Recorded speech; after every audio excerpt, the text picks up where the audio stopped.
बोले सतगुरु बंदी छोड़ कबीर साहिब की, सभी संतों की, सभी भक्तों की, आज के आनंद की, सकल अंश को बंदगी साहिब बंदगी। तो परमात्मा की दया है, आज करोल बाग दिल्ली में ये सत्संग हो रहा है, क्योंकि बहुत बड़े भाग होते हैं जीवों के जब वो मूल ज्ञान को सुन पाते हैं, और उससे भी बड़े भाग होते हैं जब वो समझ पाते हैं। क्योंकि आज संसार में जितना भी ज्ञान चल रहा है वो सब पवित्र ज्ञान में गिना जाता है। पवित्र ज्ञान में क्या आता है? सारे जप तप व्रत पूजा पाठ नित्यनेम, जितने भी मंदिरों की परिक्रमाएं, पहाड़ों की परिक्रमाएं, जितना भी कुछ आत्मा को छोड़ के आपको दिखता है, नजर आता है, समझ में आता है, वो सब पवित्र ज्ञान में आता है।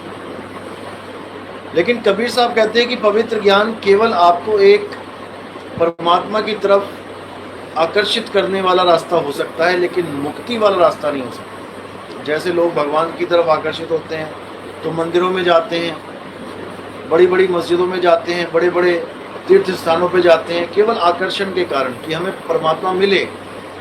लेकिन उससे उनको रास्ता तो मिलता है आगे बढ़ने का, लेकिन उनको मंजिल नहीं मिल पाती। मंजिल कहाँ मिलेगी? मंजिल मिलेगी खुद तक पहुंच के। क्योंकि जितने भी रास्ते बाहर की तरफ जाते हैं ये आपको आपसे ही दूर कर देते हैं। यानी आपने खुद को समझना था, लेकिन अपने आप को ना समझ के आप आगे बढ़ रहे हो, आगे को देख रहे हो। जैसे एक हिरन कस्तूरी को ढूंढ रहा है, और कस्तूरी कहाँ है? उसके पास है, लेकिन अपनी कस्तूरी को ना जानते हुए वो आगे की तरफ बढ़ता ही जा रहा है, बन बन फिर रहा है। लेकिन उसे कोई बताने वाला नहीं है कि भाई तू आगे मत बढ़, तू खुद में घूम, खुद में ढूंढ, खुद में ही खुदा मिलेगा। तो इसीलिए कबीर साहब ने जितनी बार भी समझाया, सब संतों को समझाया, भक्तों को समझाया, और ऐसे संतों और भक्तों को समझाया जो पहले से ही भक्ति कर रहे थे। ऐसा नहीं था कि वो कुछ भी नहीं कर रहे थे।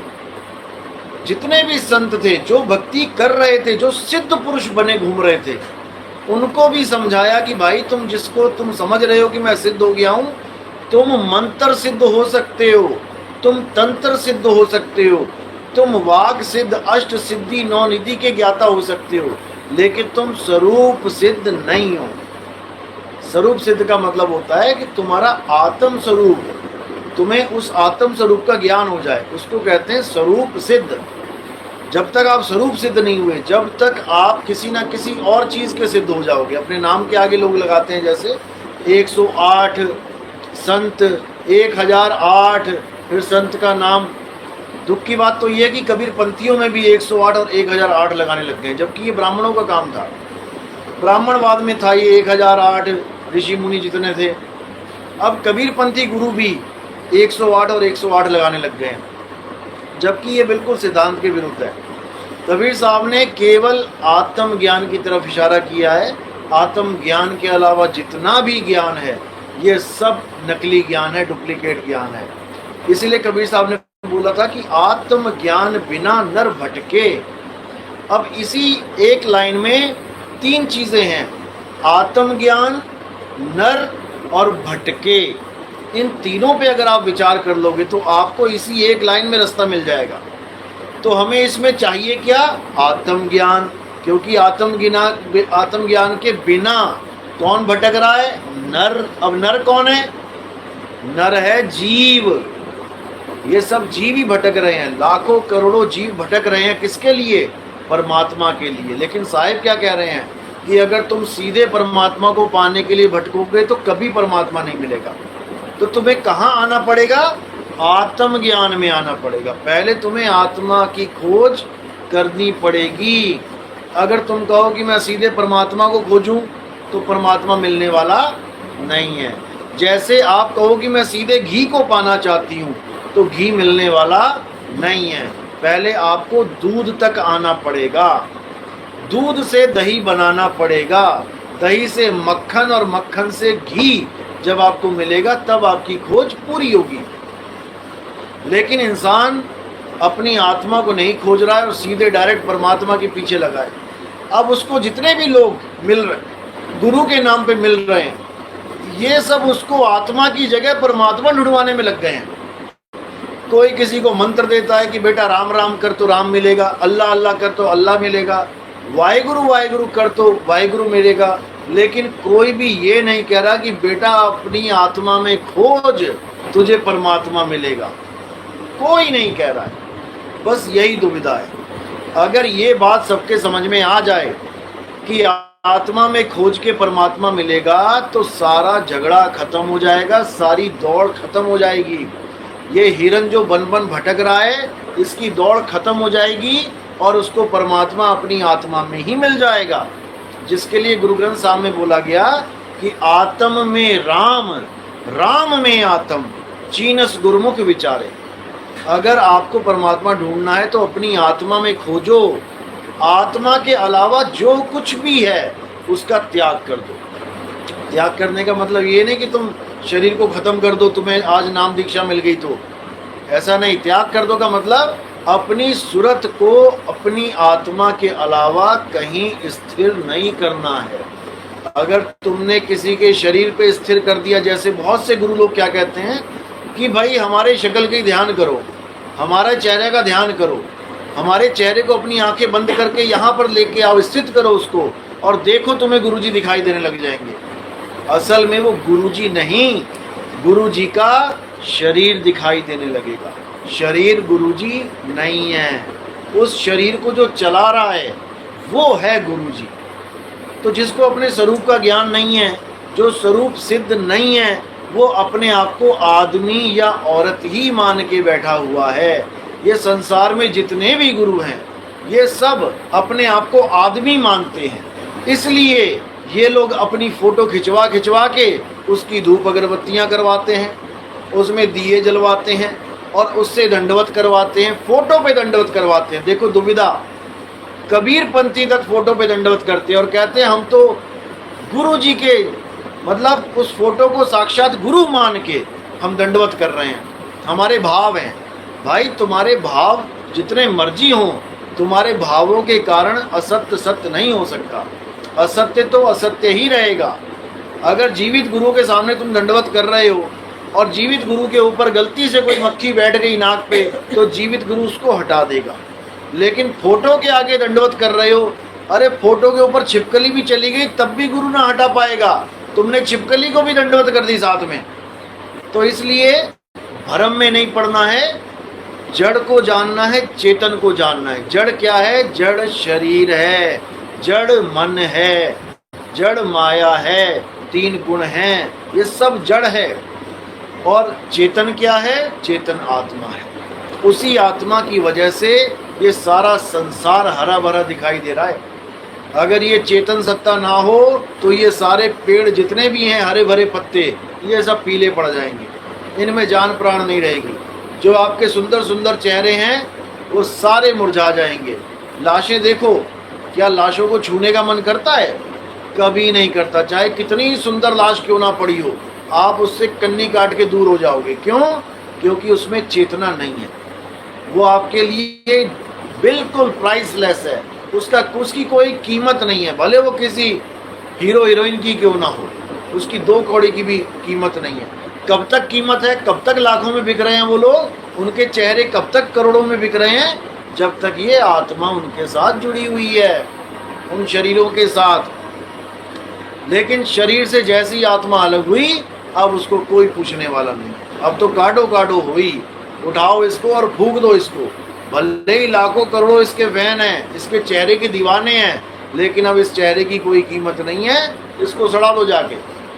तो सारा खेल जितना भी है ये आत्मदेव का है। आत्मा है तो सब कुछ है, आत्मा नहीं है तो कुछ भी नहीं है।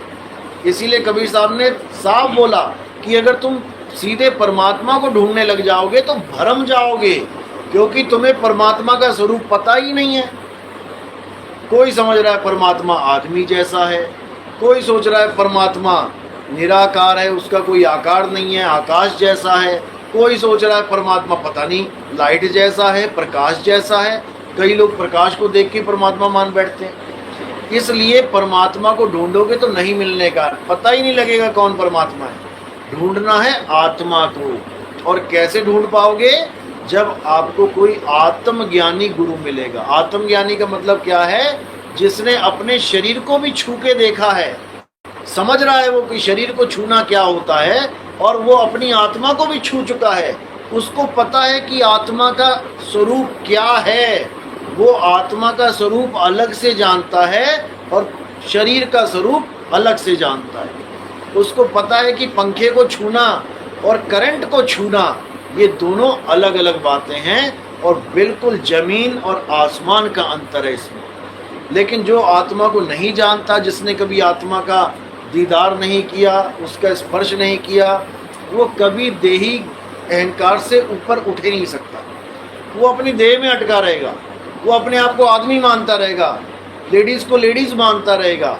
उसको समझ में ही नहीं आएगा कि मेरा और सामने बैठी लेडीज का एक स्वरूप है, दोनों एक ही हैं, लेकिन केवल शरीरों की बनावट की वजह से वो अपने आप को आदमी मान रहा है और औरत को औरत मान रहा है। और ऐसे ही अपने परमात्मा को भी बांट लिया कि परमात्मा लेडीज है या जेंट्स है।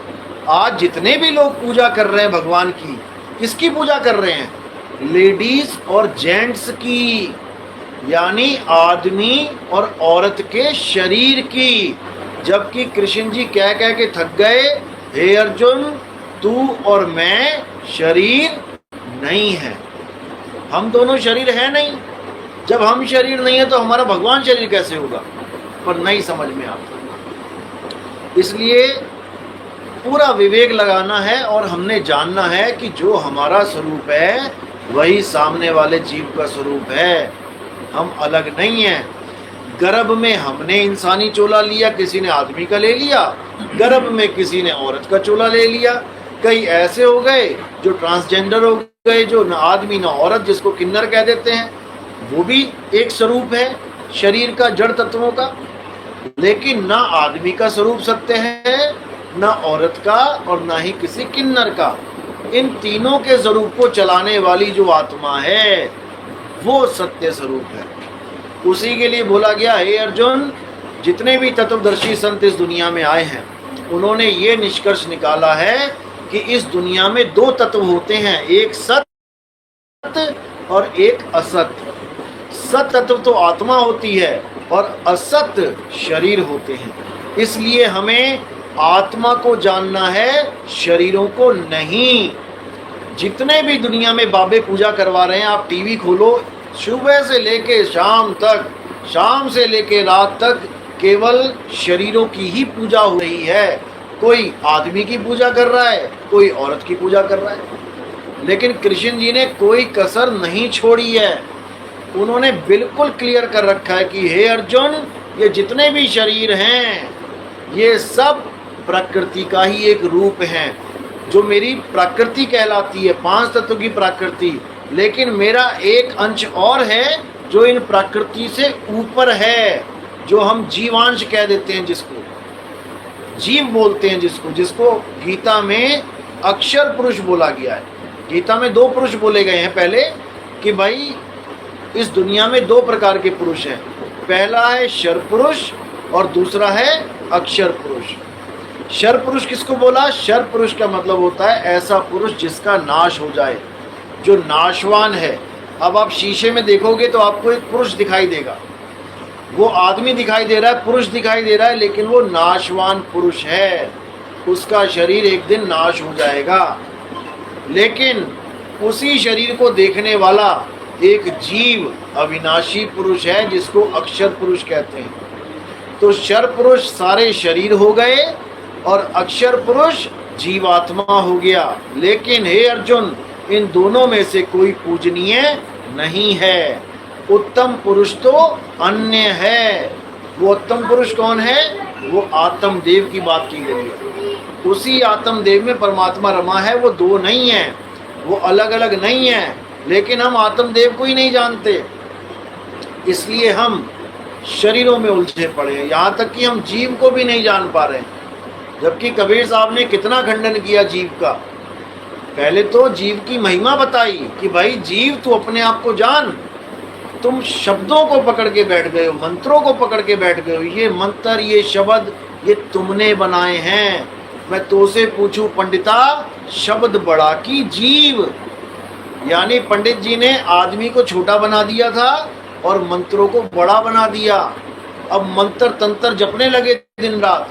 तो कबीर साहब ने कहा, भाई ये जो मंत्र तुम जप रहे हो ये बड़ा है या जीव बड़ा है जिसने इसको बनाया है? ये जितने मंत्र बनाए किसने बनाए? ये इसी जीव ने बनाए, इसी आदमी ने बनाए। तो जहां पर मंत्रों की बात आती है यानी नकली शब्द की बात आती है, वहां जीव बड़ा है। लेकिन जहां पर सार शब्द की बात आती है वहां जीव छोटा हो जाता है।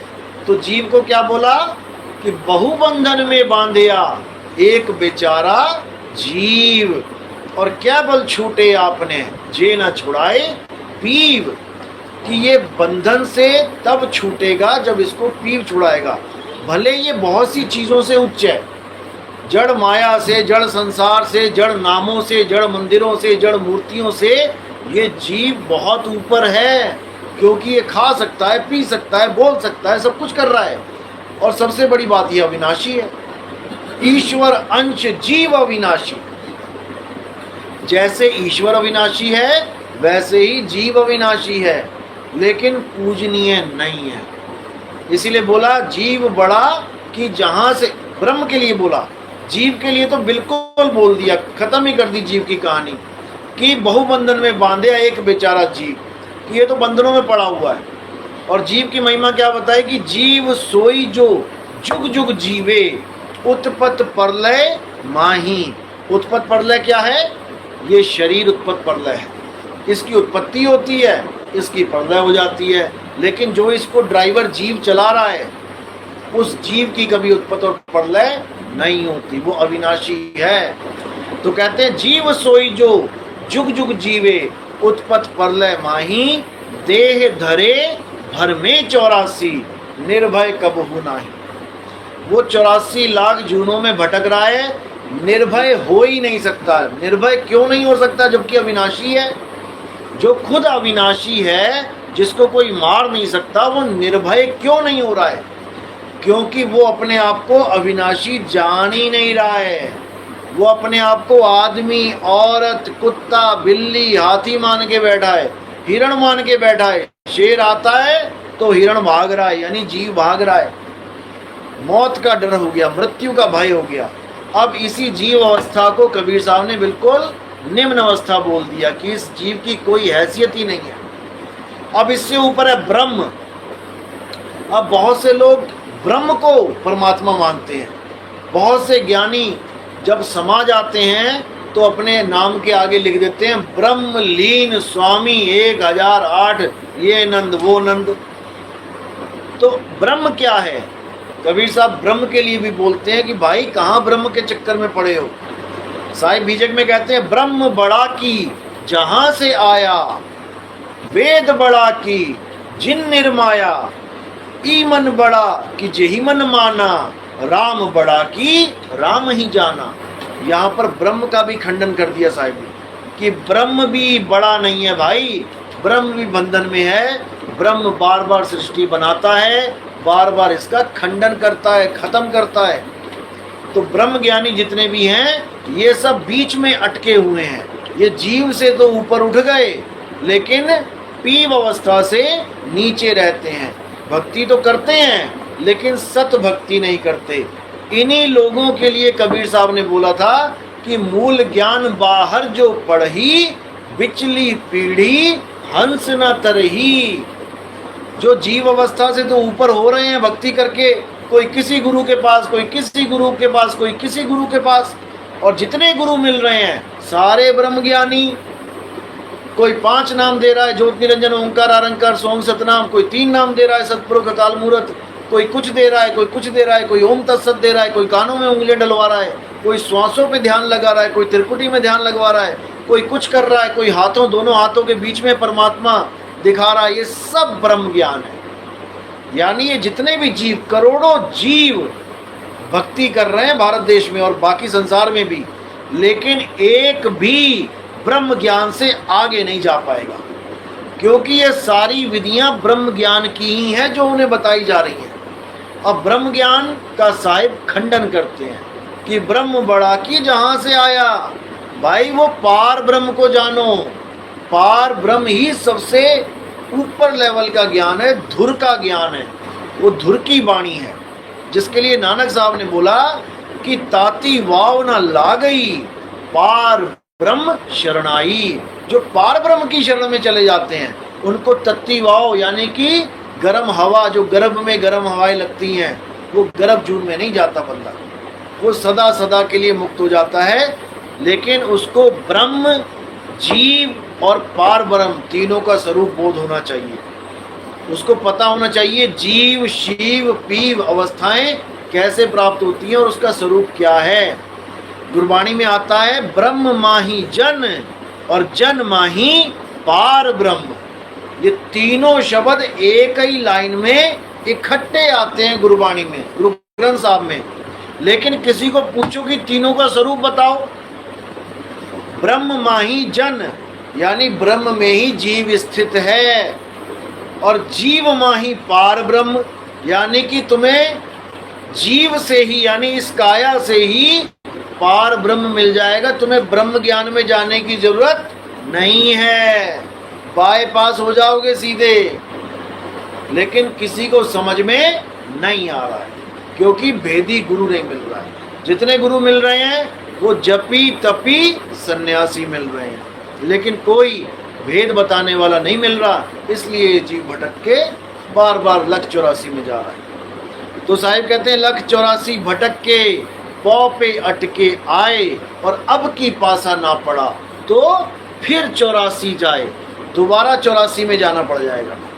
लेकिन अगर 84 से बचना चाहते हो, उस काल जाल से बचना चाहते हो, तो क्या करना है? साहिब कहते बचना चाहो काल जाल से, चीनो शब्द हमारा, और कहें कबीर अमर कर राखूं जो निज होए हमारा। वो ये नहीं कह रहे कि मैं तुझे बचाने आऊंगा काल से। साहिब कहते हैं मत डर हंसा काल से, कर मेरी प्रतीत, मेरा विश्वास कर, लेकिन ऐसा विश्वास मत कर कि मैं तुझे अंत समय में बचाने आऊंगा। अगर बचना चाहता है तो चीनो शब्द हमारा, बचना चाहो काल जाल से, चीनो शब्द हमारा, उस शब्द का सिमरन कर जो मैं बताने आया था। और इस दुनिया में जितने गुरु बैठे हुए हैं ये सब उस शब्द के अलावा सारे ही शब्द दे रहे हैं। कोई जाप शब्द दे रहा है, कोई अजपा शब्द दे रहा है, कोई अनहद शब्द दे रहा है, लेकिन कोई सार शब्द नहीं दे रहा है, क्योंकि सार शब्द लेने देने की चीज ही नहीं है।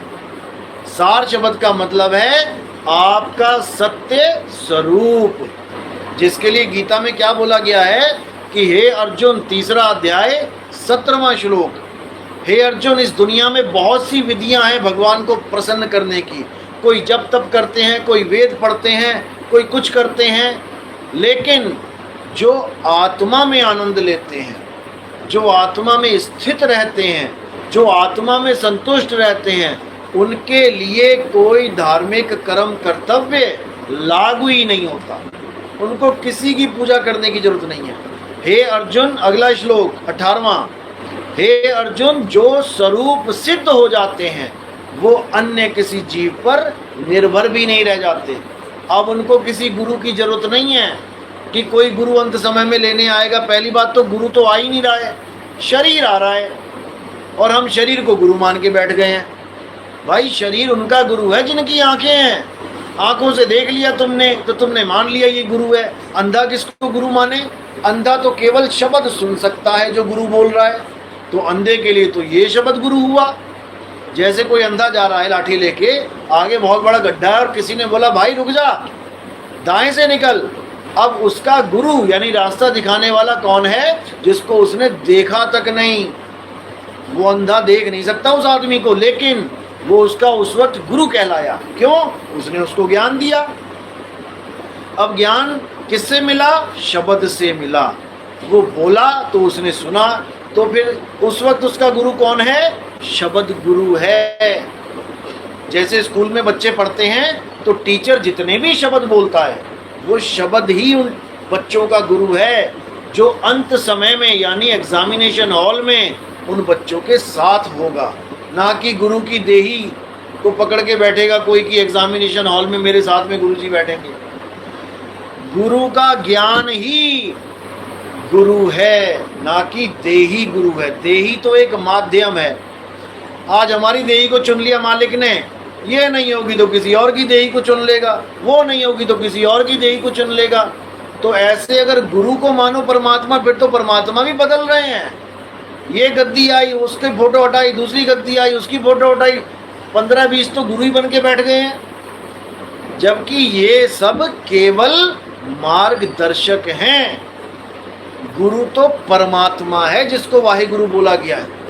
इसलिए साहिब ने घोर खंडन किया इन शरीरों का।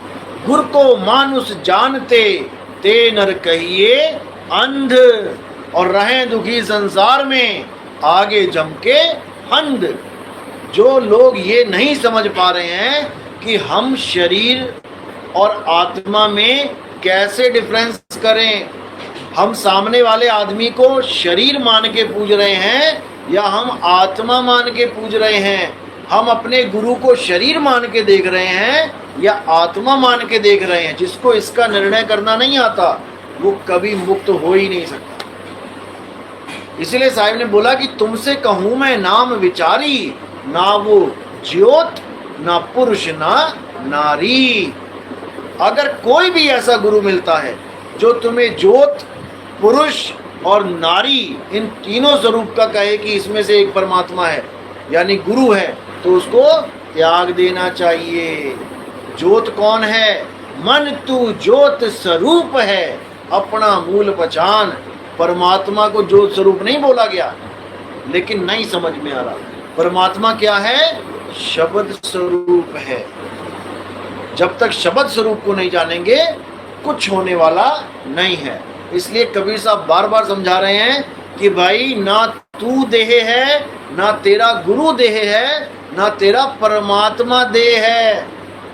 देही ज्ञान तो काल भगवान का ज्ञान है। अर्जुन को देही ज्ञानी तो दिखाया उन्होंने, लाखों करोड़ों शरीर दिखा दिए अर्जुन को, और जब विराट रूप में दिखाया अर्जुन को ज्ञान, अर्जुन ने पूछा आप कौन हो, तो उन्होंने ये नहीं बोला मैं परमात्मा हूं, उन्होंने बोला मैं काल हूं। 11वां अध्याय पढ़ो, क्या लिखा है उसमें? परमात्मा स्वरूप तो वो है जो अजन्मा है, जिसका कभी जन्म नहीं होता। लेकिन अर्जुन को जितने भी रूप दिखाए हैं उसमें देखो किस किस के रूप हैं, ऋषियों के, मुनियों के, राक्षसों तक के रूप दिखा रखे हैं उसमें। वो सारे जन्म ले रहे हैं। तो उस स्वरूप को काल का स्वरूप बोला। और कबीर साहब ने भी यही बोला कि देव निरंजन सकल शरीरा। अर्जुन को भी यही दिखाया गया कि सारे शरीर खड़े कर दिए और बोल दिया मैं काल हूं। यानी जितने भी शरीर दिखाई दे रहे हैं ये काल ही हैं। और कबीर साहब ने भी जितने भी शरीर दिख रहे हैं सबके लिए एक दोहे में वाणी स्पष्ट कर दी कि देव निरंजन सकल शरीरा, तामे भ्रम भ्रम रहल कबीरा। हर एक शरीर में एक कबीरा भ्रमित हुआ बैठा है। अब जिनको नहीं पता कि कबीरा क्या चीज है वो कहते हैं अरे तो कबीर साहब खुद भ्रमित है। देखो खुद ही लिख रहे हैं कि तामे भ्रम भ्रम रहल कबीरा, कि अपनी बात खुद बता रहे हैं कि उसमें कबीरा भ्रमित है। कबीरा नाम है जीव का जो भ्रमित है, कबीर नाम है उस जीव का जो ज्ञान को जान चुका है। और कबीर साहिब वो हैं जो सारे ज्ञानों से परे हैं, वो तो जानी जान हैं, वो शब्द गुरु हैं। जो जीव भ्रमित है वो कबीरा है, जो जीव ज्ञान में आ गया वो कबीर है, और जो मालिक हैं वो कबीर साहिब हैं। इसलिए कबीर साहब ने कहा कि कबीर कबीर क्या करे, तू खोज आपन शरीर और 10 इंद्रियां बस में कर, तू आपे आप कबीर। तुम ही कबीर हो जाओगे, यानी तुम ही ज्ञान में आ जाओगे, अपने सारी इंद्रियों को त्याग के अपने आत्म स्वरूप में आ जाओगे। अब इंद्रियां क्या हैं? ये जितना भी कुछ दिख रहा है ये इंद्रियां ही हैं। 5 ज्ञान इंद्रियां, 5 कर्म इंद्रियां, इन्हीं 5 और 5 को जोड़ के ये 10 इंद्रियां बना के बैठे हुए हैं हम। अब जो भी अपने गुरु को शरीर मान रहा है तो वो इंद्री को गुरु मान रहा है, जबकि गुरु इंद्रीतीत है, गुरु शब्दातीत है, गुरु देहीतीत है, लेकिन लोगों को समझ में नहीं आ रहा, इसीलिए भ्रमों में पड़े हुए। बस अब ये भ्रम तोड़ने का एक ही रास्ता है कि देही ज्ञान से ऊपर उठ जाओ। तो साहिब कहते हैं देही ज्ञान सब जगत बखाने, विदेही ज्ञान कोई बिरला जाने, ध्यान विदे और नाम विदेहा, दो लख पावे मिटे संदेहा। इन दोनों को लखना है। पहले ध्यान विदेही को जानना है कि ध्यान कहाँ करें, कैसे करें, कहाँ पे ध्यान को रखें, वो हो गया ध्यान विदेही। और उसके बाद जो चीज़ प्रकट होगी वो है नाम विदेही। जब नाम विदेही और ध्यान विदेही दोनों का ज्ञान हो जाता है तब ये जीव कभी भव बंधन में नहीं आता है। अब इसे कोई रोकने वाला नहीं है, जिसके लिए साहिब ने क्या बोला कि जब तक तुम अपने आप को शरीर मान रहे हो, अपने भगवान को शरीर मान रहे हो, अपने गुरु को शरीर मान रहे हो, जब तक तुम्हारी वो हालत है जैसे एक कांच के मंदिर में एक कुत्ते की हालत होती है, वो सामने जो चीज़ दिख रही है उसको सत्य मानने लग जाता है और जो खुद का असली स्वरूप है उसको नहीं जानता। तो क्या बोल रहे हैं साहिब, जैसे स्वान कांच मंदिर में भ्रमते भूख मरियो, और कहें कबीर नलनी के सुगना तोहे कौन पकड़े हो। हम राम जी की पूजा करते हैं, लेकिन समझ जाओ कि राम जी शरीर नहीं है। हम कृष्ण जी की पूजा करते हैं तो कृष्ण जी शरीर नहीं है। हम कबीर साहब की पूजा करते हैं तो कबीर साहब शरीर नहीं है। हम किसी की भी पूजा कर रहे हैं, वो शरीर नहीं है भाई, वो आत्मदेव है। शरीर तो केवल उसके कपड़े हैं। कृष्ण जी बार बार समझाते रहे, अर्जुन तू चाहकर भी इन राजा महाराजा को नहीं मार सकता, तू क्यों धनुष बाण छोड़ के बैठ गया है। क्या तुम युधिष्ठिर, क्या उसको मार सकते हो, दुर्योधन को, क्या भीष्म पिता को मार सकते हो। आप अगर टीवी में, इसमें यूट्यूब में भी अगर आप महाभारत दोबारा देखेंगे तो भीष्म पिता माँ के शरीर को युद्ध से पहले ही काट के दिखा दिया गया रखा है, और उसमें दिखाया कि आत्मा एक जगह खड़ी हुई है और शरीर टूट के अलग हो गया। उसको दिखाया कि देखो आत्मा को तुमने मारा क्या, नहीं मार सकते, यानी उसका मोह भंग करवाया। लेकिन असल में ये बिल्कुल सत्य है कि ना तो कभी पांडवों ने कौरवों को मारा, ना कभी राम जी ने रावण को मारा, ना कभी कंस को कृष्ण जी ने मारा। केवल और केवल उनके शरीरों को मारा गया जो वो है ही नहीं। शरीर तो मिट्टी है, कंस मिट्टी थोड़ी नहीं है, रावण मिट्टी थोड़ी नहीं है। रावण तो ज्ञानी है, मिट्टी कहाँ से ज्ञानी हो गई। ज्ञानी ये जीव है जो सारी दुनिया का ज्ञान एकत्रित करता है। तो इसी चीज़ को समझना है, हमें अपने स्वरूप में आ जाना है। जब तक हम अपने स्वरूप में नहीं आए, जब तक हमें ये शरीर का मोह छूटने वाला नहीं है। और अगर आपने मरने से पहले इस शरीर का मोह भंग नहीं किया तो समझ लो कि अब दोबारा जन्म मिलने वाला है। जैसे एक किसान खेती करता है, लेकिन सारी फसल ना तो पूरी बेच देता है, ना ही सारी फसल खाता है। वो 2-4 बोरियां दाने की बचा के रख लेता है बीज के रूप में। अगली बार भी तो फसल बोनी है, बीज खरीद के थोड़ी लाना है। तो वही बीज अगली फसल का कारण बनता है। तो हमारा बीज क्या है, हमारा बीज है देही से मोह, आशा जीने की, कि डॉक्टर साहब मैं जीना चाहता हूँ। जो कभी मर ही नहीं सकता वो कह रहा है मैं जीना चाहता हूँ, मुझे बचा लो। जो कभी मर ही नहीं सकता वो कह रहा है मुझे बचा लो। असल में वो किसे बचाने की बात कर रहा है, शरीर को। शरीर को चाहता है बचा लो, जो एक दिन नाश होना है वो पहले से ही मृत है। अब इसी मौत में मरते मरते वो इस बीज को ले जाता है साथ में। इसी को साहिब ने बोला, माया मरीना मन मुआ, मरी मरी गया शरीर, आशा तृष्णा नाम हुई, कह गए साहिब कबीर। अब आशा किस चीज की है, जीने की आशा। मैं जीना चाहता हूं। कब तक जीना चाहता है भाई, कभी तो मरेगा, लेकिन नहीं समझ में आ रहा। इसलिए जीना मुद्दा नहीं है, लंबा जीना मुद्दा नहीं है, सही तरीके से मरना मुद्दा है, मृत्यु का भय खत्म करना मुद्दा है। अंत समय में अगर आपने आशा ले ली जीने की तो समझ लो आपने हाथ में बीज पकड़ लिया। अब आप कहीं ना कहीं जाके उसको बोओगे और एक शरीर धारण कर लोगे। अब इसी बीज का नाश कर देना है आपने। कैसे नाश करोगे? जब आपने अपने स्वरूप को जान लिया। अब आपको इस काया से मोह है ही नहीं, क्योंकि जो अज्ञानी जीव है वो अपने आप को काया समझता है और रोता है।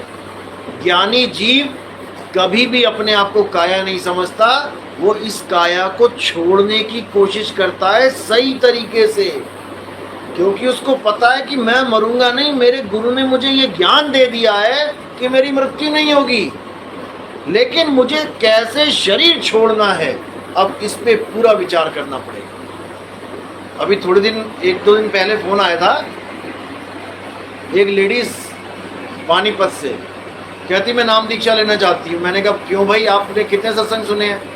कहती मैंने एक भी सत्संग नहीं सुना आपका, मैं तो हनुमान जी की पुजारी हूँ, मूर्ति पूजा करती हूँ बहुत ज़्यादा। तो मैंने कहा भाई फिर आपको क्या जरूरत पड़ गई नाम लेने की? कम से कम 2 महीना 6 महीना नाम आप सत्संग सुनो। कहती जी मेरे भाई ने और मेरे पापा ने आपसे नाम ले रखा है और मेरे पापा एक्सपायर हो चुके हैं। मैंने कहा तो क्या हो गया इसमें, कितनों के भाई और कितने के पापा ने नाम ले रखा है, तो मैं बहनों को फ्री में नाम बांटते रहे ऐसे ही बिना सत्संग के। वो कहती जी बात ही ऐसी हो गई कि मैं अपने पापा के सामने बैठी थी जब वो शरीर छोड़ रहे थे और वो मुझे बताते जा रहे थे कि बेटा अब मैं यहाँ पहुँच गया हूँ, अब मैं यहाँ आ गया हूँ, अब मैं यहाँ आ गया हूँ, अब मैं सांसों से अलग होने जा रहा हूँ, अब मैं बात नहीं कर पाऊंगा, लेकिन मैं बिल्कुल सही जगह जा रहा हूँ। कहती जब मैंने ऐसे देखा तो मेरे तो होश उड़ गए कि ऐसे भी कोई मरता है क्या, कि ऐसे भी कोई मरता है। मैंने तो रोते देखे, बिलबिलाते देखे, हाथ जोड़ते हुए देखे, घर की चिंता, बहू की चिंता, बेटों की चिंता करते देखे, लेकिन मैंने ऐसा तो कोई मरता नहीं देखा। भाई मुझे भी आपसे ही नाम लेना है। लेकिन मैंने फिर भी उसको बोला, रिकॉर्डिंग पढ़िए चलाऊंगा मैं अगले सत्संग में, कि भाई कम से कम 2-3 महीना सत्संग सुन, और जब तुम 50, 60, 70 सत्संग सुन लोगी तब तुम्हें अपने आप ही समझ में आने लग जाएगा कि क्या है ये मूर्ति पूजा, क्या है ये हनुमान पूजा, क्या है ये राम पूजा, क्या है ये कबीर पूजा, क्या है ये पत्थरों की पूजा, क्या है ये देवताओं की पूजा, क्या है, सब कुछ समझ में आ जाएगा। तब तुम्हारा बेड़ा पार होगा। तो मतलब उस हादसे से उसको ऐसा लगा कि ये ही ज्ञान है जो हमें चाहिए, क्योंकि हमारा एक ही हश्र होने वाला है सबका, चाहे कोई हिंदू है, चाहे मुसलमान, चाहे सिख, चाहे ईसाई। मौत सबके सामने खड़ी होगी और वहाँ ये नहीं पूछा जाएगा तुम्हारी जात क्या है, वहाँ ये देखा जाएगा कि इसके पास दाव है कि नहीं, इस शरीर को खाली करने का तरीका इसके पास है कि नहीं। इसके अलावा किसी से कोई पूछा जाने वाला कोई मैटर ही नहीं होगा। इसलिए कबीर साहब कह रहे हैं कि जिस मरने से जग डरे मेरे मन आनंद, और मरने पर ही पाइए पूर्ण परमानंद। असली आनंद तब आएगा जब तुम इस शरीर से निकलोगे और तुम्हारी खुशी का ठिकाना नहीं होगा कि भैया खेड़ा छूट गया, इस शरीर से खेड़ा छूट गया, नहीं तो हाय हाय करता मरता, फिर बीज ले जाके फिर बो देता कहीं पे। तो जब ऐसी हालत होगी आपकी, तब समझना कि अब तुम्हें जाके जन्म मरण से मुक्ति मिली है। युगों युगों से भटकते आ रहे हैं, आज तक था नहीं मिली। आज तो इंसानी चोले में है तो मजे कर रहे हैं। एक बार डिस्कवरी देखो, हिरण की हालत देखो, पानी पी रहा है तो दोनों पैरों को एकदम सटीक कर रखा है कि भागना पड़ेगा, उसी वक्त मगरमच्छ दबाने के लिए आ जाता है उसको। एक घूंट पानी की कीमत मृत्यु है वहाँ पे। आज तो टंकियाँ भर ली 2-2 हज़ार लीटर की मोटर चला के, फिर मौके नहीं मिलेंगे। तो इसलिए ये कभी मत सोचो कि मैं हिंदू, मैं मुसलमान, मैं सिख, मैं ईसाई।